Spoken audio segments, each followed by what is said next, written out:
Apple খাওয়ার উপকারিতা। Apple একটি অত্যন্ত পুষ্টিকর ফল যা শরীরের জন্য নানাভাবে উপকারী।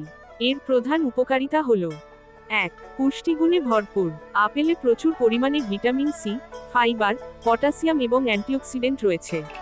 এটি রোগ প্রতিরোধ ক্ষমতা বাড়াতে সহায়ক। ২. হৃদরোগের ঝুঁকি কমায়।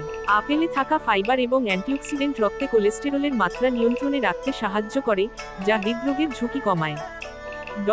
ওজন নিয়ন্ত্রণে সহায়ক। আপেলে ক্যালোরি কম এবং ফাইবার বেশি থাকায় এটি দীর্ঘ সময় পেট ভরা রাখতে সাহায্য করে, যা ওজন নিয়ন্ত্রণে সহায়ক। ৪. পাচনতন্ত্রের জন্য ভালো। আপেলের ফাইবার হজম প্রক্রিয়া উন্নত করে এবং কোষ্ঠকাঠিন্য দূর করতে সাহায্য করে। ৫. ডায়াবেটিস নিয়ন্ত্রণ। আপেল রক্তে শর্করার মাত্রা নিয়ন্ত্রণে রাখতে পারে। এটি টাইপ 2 ডায়াবেটিসের ঝুঁকি কমায়। ৬. মস্তিষ্কের স্বাস্থ্য রক্ষা। আপেলের মধ্যে থাকা কোয়ারসিটিন নামক অ্যান্টিঅক্সিডেন্ট মস্তিষ্ককে সুরক্ষা দেয় এবং স্নায়ুতন্ত্রকে সুস্থ রাখে। ৭. ত্বকের উজ্জ্বলতা বৃদ্ধি। আপেলে থাকা ভিটামিন এবং অ্যান্টিঅক্সিডেন্ট ত্বককে উজ্জ্বল